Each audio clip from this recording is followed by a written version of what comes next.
Hello, and welcome back to this Sunday Tech Chat with my friends. This is the UK edition, and today we have one person from the UK. That's Charlie. Welcome, Charlie, again to this nice Sunday Tech Chat. Today, I want to talk about the Ala video editor, something that we mentioned Friday night, but Charlie wasn't here Friday night because he was in bed. He was 6 hours ahead or 5 hours ahead or whatever. So we'll talk about that a little bit, and we'll talk about the Energizer phone again and some random news. So, Charlie, how you been? Great. All good, yeah. Been messing around with Libra Elec, which was something quite amazing. So I've never tried it before. I've never really used Kodi before, so it was really good fun. Nice. Yeah, all right, we have Daniel. He's our returning champion from Friday. And, of course, we have Matthias from Sweden. How are you? Fine, thanks. All right. There is a new video editor for Linux, Mac, Windows, cross-platform. It's brand new. It's only an alpha.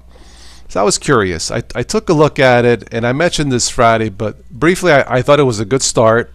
There was only one theme, which was black, and I didn't like the solid black with my eyes because I wear contacts. I prefer white, as in Kdenlive. I use Kdenlive to record or to edit a lot of the videos. But I tested Ala Video Editor. For an alpha, in my brief test, it did seem stable for an alpha. But of course, it is an alpha, so if you install it, expect bugs and it'll crash. I tried to compare it with Kdenlive, which I think is the best video editor for Linux, in my opinion. User-friendly for the most part, and it works pretty good in Windows too. I think it's still beta for Windows. I'm a mouse-centric type of guy, which means if I have a video file, I'll grab it, drag it into the timeline, and I like to do most of my edits with the mouse click. So in Kdenlive, right-click, cut, edit, or cut, delete the right or the left, in the timeline, fade in, fade out, fade in from black or fade out. Everything that I do, most of it, is with the mouse and not going back and forth, to the menu.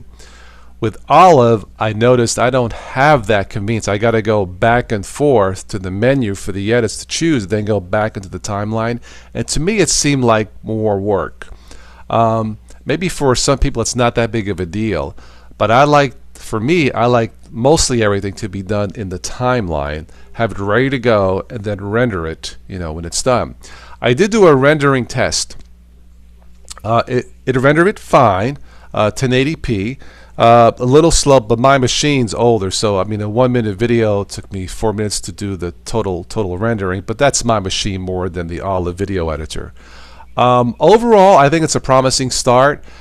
If the features that are built in, if that's what they're going to be in terms of how to edit, then it's not for me. I'll stay with Kdenlive because, once again, I like to do everything or mostly everything from the timeline, with the video file, and just edit from there. Dan, I think you briefly took a look at it, or not? I can't remember.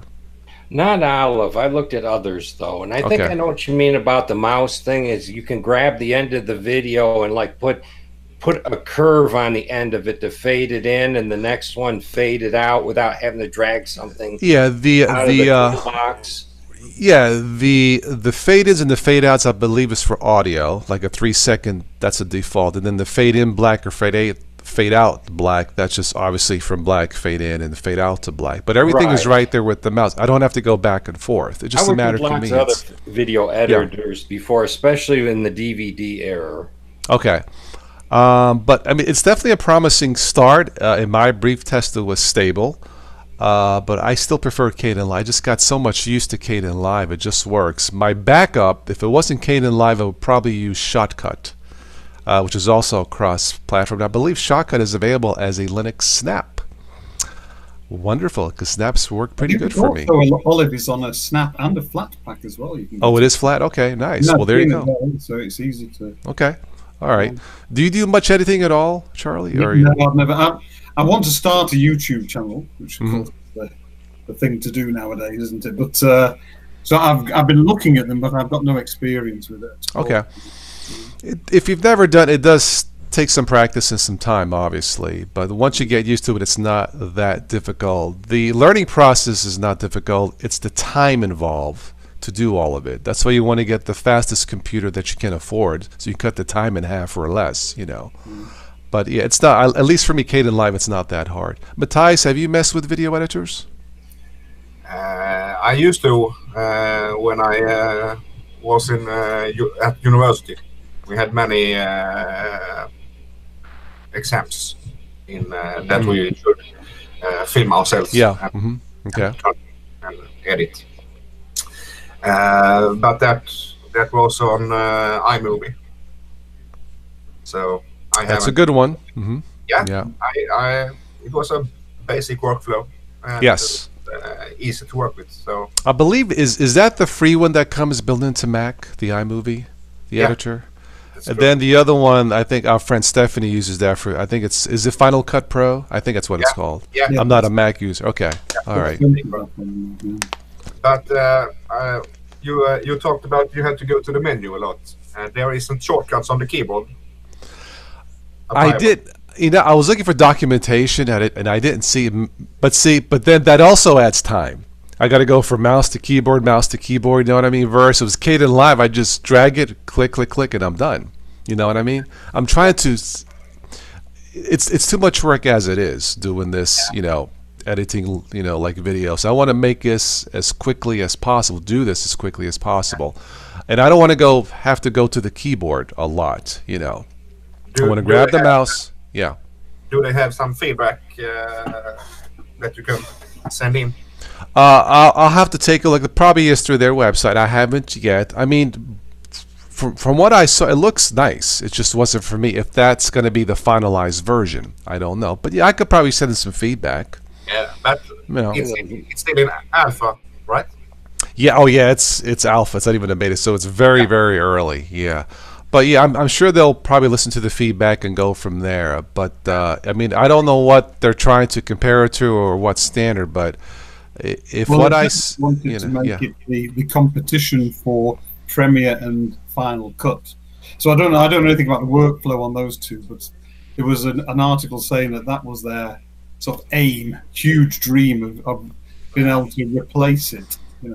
Linux has potential when it comes, but in terms of multimedia, Linux isn't quite there. At least not on the desktop for the for the masses. It ain't there yet. Yeah. It seems to be like that for all kinds of things on Linux. It's like almost there, but not quite there. It's the same with gaming and multimedia and video editing. Every subject you want to get into, it's almost there, but like 10% of it's a hassle. Once again, we talked about this in the Ubuntu show. If we had a desktop standard, a base to start with, it's kind of like the foundation of a house. Let's level the ground first. Let's put the concrete. Let's have the foundation, then go from there.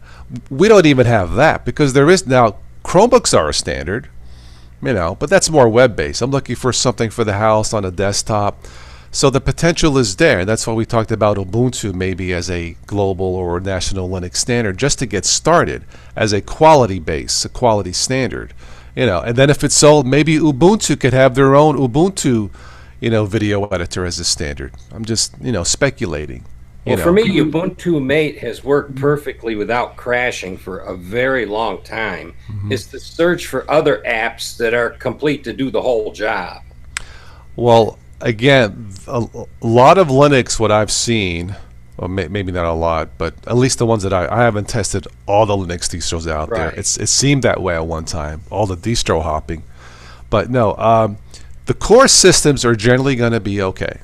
You install the core system like Ubuntu, Mate, or Linux Mint.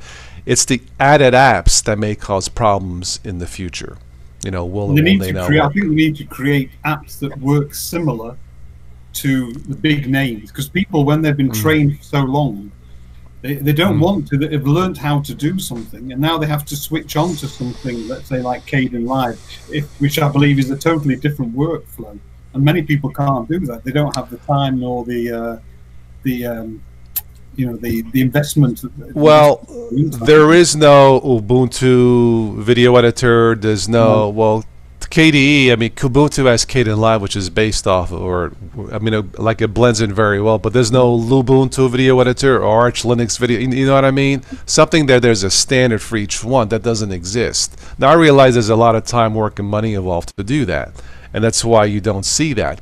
But if we had a Linux standard, Chromebooks work perfectly from what I heard because it's built on Chrome OS, so the apps are pre-built. Now you can add Android and some Linux apps to it, and now I guess you can like dual boot with Windows. You know, that may or may not work, but from what I understand, the Chromebooks with the Chrome apps, they're pre-built to work as a fine team or a fine marriage. You know, and that's what Linux needs, or that's what Ubuntu needs. You know. And I don't care if it wasn't Ubuntu, Linux Mint could be this, or even Arch based, as long as it works. Chromebooks are based off of Gentoo, so are smartphones, you know, the Android phone. So it can be a standard, but for now, I think I'll stay with Kdenlive. Yeah. The other thing, okay, Matthias, you want to say anything else on that before we go to the next? Yeah, as Charlie said, if it's based on to mimic Final Cut, then the workflow is going to change, because if that's something Apple knows, that's how to do a streamlined product that's easy to use, even for a beginner. Yeah, a lot of you, yeah. People don't like change. Put anybody in front of a system, and it's so intuitive that almost everyone gets where to click and how to do. A lot of professional YouTubers, I mean YouTubers that have many more followers than I do, hundreds or maybe millions, I've noticed they just use Apple for their video stuff. That's all they're going to do. There's a reason for that, you know. So I asked our friend Stephanie Forian, the singer-songwriter. She says, I try to do what I do, professional singing audio stuff in Windows, and there was always problems, or too many problems. In Apple, she had no problems. Yeah. So there's a reason why those computers are $2,000, $3,000, $4,000, $5,000. They just work. Now, that doesn't mean nobody can do it in Windows. I can if I wanted to. I just prefer to do it in Linux because it's a little faster. It's a little bit like the standard in the corporate world is Microsoft Office. And if you really want to be streamlined and compatible, you need to have Office. Right. Not people get by with others, but if you need 100%, you need to have Office. And it's like that in the media world. If you want 100%, you need almost certain to go Apple and use what all other use. Well, and right. It's like if you want to game, or you should just have a PC, then you're told you need to have Windows. And okay, I want to work with pictures and I want to work with film. Then they tell you, okay, you need Apple. And that may not be true, but it's the common standard. Yeah, no, I totally agree. Stephanie uses something called a DAW, Digital Audio Workstation, to hook up her microphones and stuff. And she says that it probably can work in Windows fine. I don't know, but she tried it in the past, and for her, everything just seemed to blend in for what she does in Apple, and I don't blame her. I don't blame her one bit. It's a virtual mixing board. Where she can plug her mics and her guitar and everything else into it and produce a final song when she's done.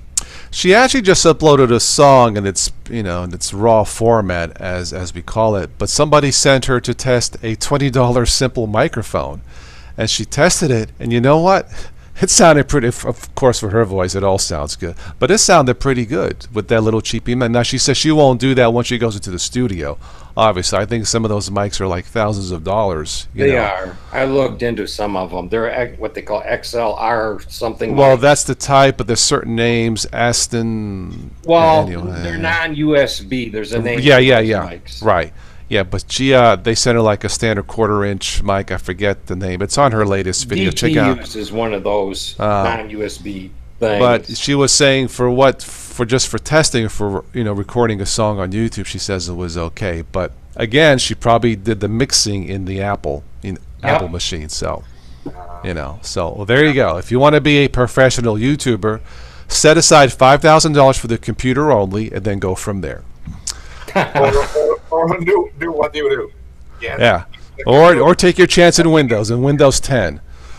Oh God. Anyway. You do it on Linux, it works, right?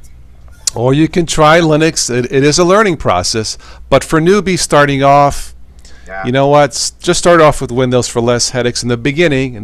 But once you get used to how to do a podcast and what mics to buy and the camera and the editing, and then move on to Linux just to make it easier for you. But today in 2019 there are specific Linux-based operating systems that are very easy to learn, such as Ubuntu Mate, Linux Mint, and so on. And I don't know, do they still develop Ubuntu Studio? Yeah, there's a new one coming out. I just tested that and downloaded and tested. I think I did a video of it a few days ago. It looked pretty good. Yeah, it looked pretty good. Specified for studio work. And I noticed that Kden Live was pre-installed. Yeah. What does that tell you? Well, as we have a standard on the Linux desktop, Kden Live is the standard that we have today. Yes. That's my standard video editor in Linux because it just works and it's easier to learn in the long run, in my opinion. All right, let's move on to the next topic real quick. Hey, Joey. Yeah, I actually have to wrap this up here in 2 minutes. I got an email, a message from my son to pick up his son, but in Youngstown. Hi, Joe. I apologize. I've been sitting in the Hangout here since it almost started, but I've got something going on in my life right now, a phone call that I didn't expect today. So.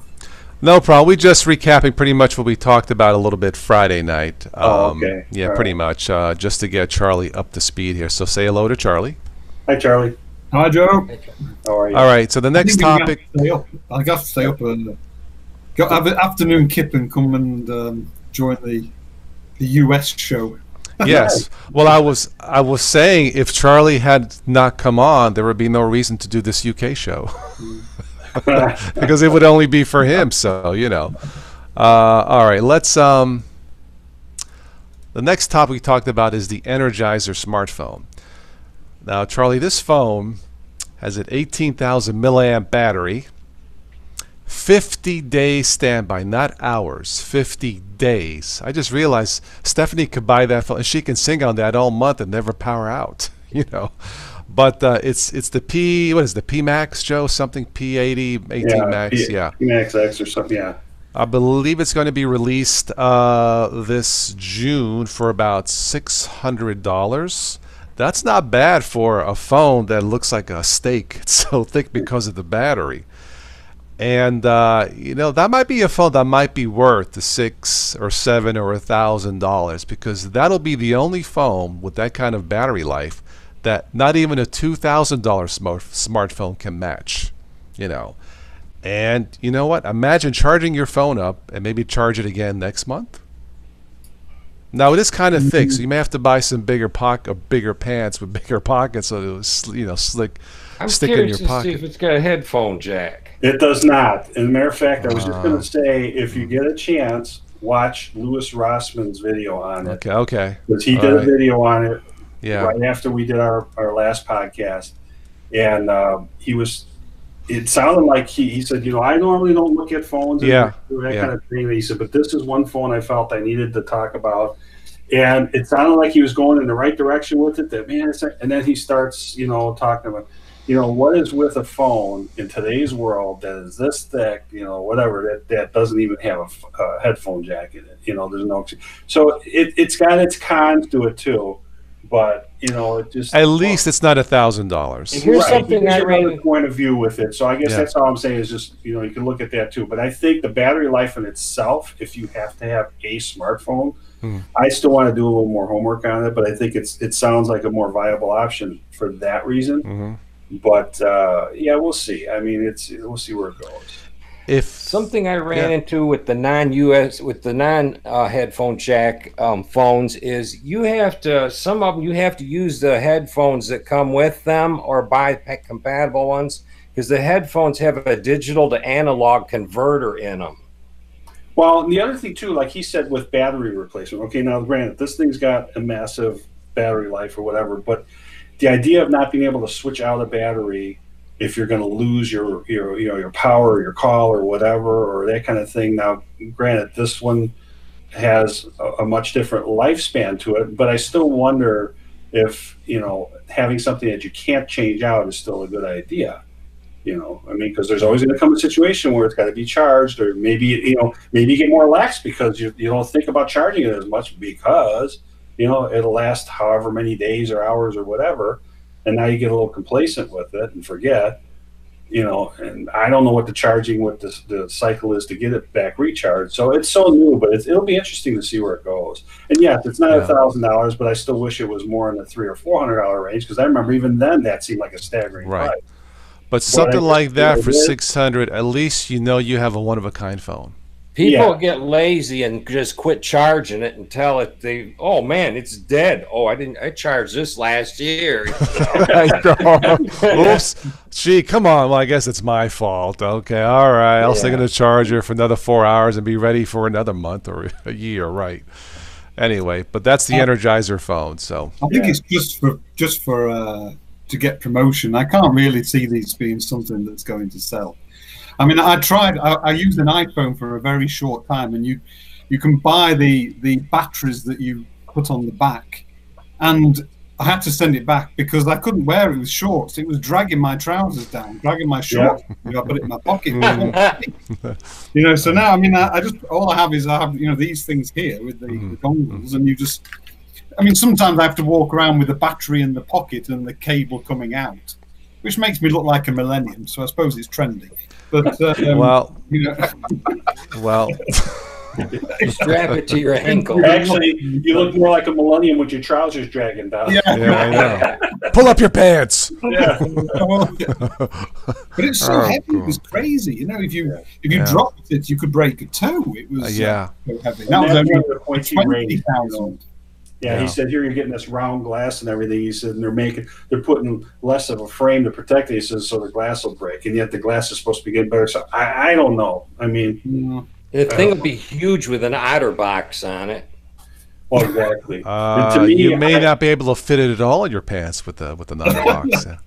I still think, well, it's getting back to like the old brick phones. We had to put them on your side or whatever. But I still think if you're going to do something like this, put some physical buttons on it to be able to dial a number. Because I've said this before too. I said, you know, or in the last cast, you know, I had gloves on where I couldn't even get the home button to work or whatever. And God forbid you're in an accident or a distressed situation or your hands are wet. You know, I still don't trust these things. Like, you know, there's something to be said for good old fashioned keypad buttons. And these phones are getting big enough to where they should be able to still put a little small keypad on them. You know, at least for numbers. You don't have to necessarily text, but just for numbers, to be able to dial a number if you have to dial a number in a hurry. Well, we'll see. That's scheduled to be released in June, and I'm looking forward to the review. So Energizer, if you want to send me a phone to review, I'll be happy to review it. I'll send it back. Yeah. No, I would. If they would send me a phone to review, I'll pay the postage. I'll send it back. Just send me a phone so I can take a look at it. You can trust me. You can. You know yourself. If it gets popular, the rest of them will follow too. Oh, there you go. And it all started here, so they should send me a free phone to start with. There you go. All right. Before we wrap this up, I guess the last thing we talked about Friday night, Charlie, was the YouTube apocalypse. They call it #2. Basically, what's happening is there's a lot of yes.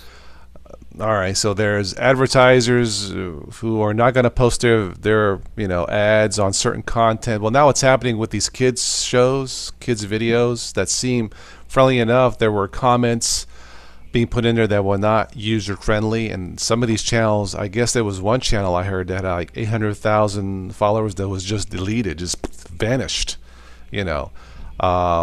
So YouTube is trying to fix that. So yeah, we have another so-called apocalypse, which affects revenue for these creators and so forth. But there was last week there was something from Patreon. Since Patreon started in 2013, and since 2013 they have paid out, I didn't know, to all the creators, but not just YouTube, singers and so on and so forth. They paid out $1 billion in revenue to the independent creators since 2013. That's a lot. But see, timing is everything. This inception of Patreon started about 2013, about 3 years before the first YouTube apocalypse. So the timing was good. Now, I don't know if they predicted it, but for content creators before the before the first one, like myself, and AdSense revenue was fine. I didn't really look into this that much because I didn't think it was needed. Now, of course, for a lot of people, they need this and PayPal and sell books and this and that. Everything's changed. But I guess Patreon is a plus and a minus. But overall, if this is accurate, $1 billion, I wish I had part of that. But $1 billion to a bunch of creators, I think it's awesome. I think they've done a terrific service to the people on YouTube and wherever who need the money to keep their channel going. You know, so good for them for what it's worth. So, and I think that was it. That was it for what we discussed briefly on Friday night. I don't have anything else for today. My friend texted me. We're going to go pick up his son in Youngstown here in about half an hour or so, try to beat out the snowstorm. So, Charlie, any final thoughts? No. No. Have a good drive. Hope the weather stays good for you. Yeah. Next time I'll try and make it to America. And I've got to start switching my sleep time so I can fit in, because there's so many programs. Everything's happening on American time, EST time. Nothing happens hardly on well, I know if I do a show here 9 o'clock at night, it's early morning for you, so I understand that. You know, that's I don't mind doing these on the Sundays as long as I have some time to squeeze them. It's no big deal, really. So it's my pleasure. Dan, final thoughts? Well, I can't wait to see this Energizer phone. I know, we're all like, oh, look at that phone. Look at that phone, you know. The reason I keep pounding the headphone jack is I did come across a lot of articles where headphones do not interchange with other phones. And there's this conception you can buy a Samsung phone and your USB-C head jack phone may or may not, your earbuds may work with it, because they put the digital to analog converter in the headphone cable, and it's phone specific. And I ran across quite a few things about that. But other than that, Carmine, drive safe. I know you got weather down there that's going to be pretty. Thank you. Yeah. Well, I'm going to have to step out. I mean, if it's really, really bad, I will just text him and say, look, let's just skip it and just go get him tomorrow. So, you know. But we'll see. We'll see. Check the radar app on your phone. I actually got the Weather Channel on. It's giving me local. But I guess it was downgraded from a warning to a watch. But still, it can't be bad enough. So, you know. Anyway. Joe? Well, my father called from Florida and wanted to know how bad the weather was. We're getting hit really. I said, Dad, you got to stop looking at the news channel down there, because it's sunny and gorgeous out right now. It's cold, but it's gorgeous. So, you know. But anyway, and I did get a weather alert today, so I don't know what was supposed to be coming, but I kind of gave up. But anyway, technology, you know, it's kind of like the Star Trek, the Final Frontier. Well, you know, it's interesting where it's going. I just still maintain hope because of my Linux enthusiasm that we wind up with an open source Linux type phone eventually. And who knows, if this Energizer phone is half of what it's cracked up to be, which I still am very excited about it, even no matter what, you know, there's going to be pros and cons. It could be the start of, you know, maybe something going toward an open source phone too. So we'll see. I mean, that's, you know, eventually I think it's going to come. So. There's been a lot of talk of that really since 2012 about a true Linux phone. You know what? Give me a standard Linux desktop first. Let's start. Exactly. Let's start with the basics. Something not too expensive. You know, about $400. Something with Ubuntu or Linux. It doesn't matter. I just say Ubuntu because a lot of people started with Ubuntu. We had an Ubuntu phone, but it's like they dropped the ball on it. It was too early, and that's the thing. Like you said here, and that was going to be the next thing out of my mouth was that, hey, we get one step at a time. We get the desktop going, right? And maybe, you know, but I still would like to hear that there's, you know, something in the works toward this. Get a standard Linux desktop in the masses, so Windows users can say, you know what, this Linux thing, this really does not suck, in spite of what they've heard or seen or whatever. It's just actually can work, you know. But let's start with that first, Joe. Then move on from there. Exactly. Anyway, Matthias, what say you? Yeah, it's always a pleasure to be able to catch one of the shows. So awesome. It's always a pleasure to have you here from Sweden. Don't know if I'll ever make it to Sweden, but you never know. You know. Well, I start the coffee maker. You have I would like to try some of those Swedish chocolates too. You know, but anyway. All right. Well, thank you everybody here. Thank you for all your support and people watching for the you know, on this channel. It's always a pleasure coming on when I can. I think I will continue with this schedule, these shorter videos, where I can have guests on and go from there. I'm going to try and squeeze in a public show on the weekend. I stopped doing those. I made a decision to stop doing multiple 2-3 hour shows on the weekend public. There's just too much. It's exhausting. It just was. So this is easier for me, and maybe I'll squeeze in a public one during the week for everybody else. But if you'd like to join us on the private shows and want to support this kind of content, you don't have to, but if you want to, just check out the links below in the show notes. Patreon and PayPal is the best way to help out the channel. On that note, I need to go skiing up north. No, but Yeah. I'm going to have to step out and look at the weather. If it's really coming down hard, I ain't going. I'm just going to tell them I ain't going. But on that note, you guys be safe, and I'll catch you next week. And be on the lookout for that podcast I did with our friend Stephanie, and we had a good time and a few laughs. So, and that's it. Arrivederci. Okay. Take care, Cameron. Take care, everybody.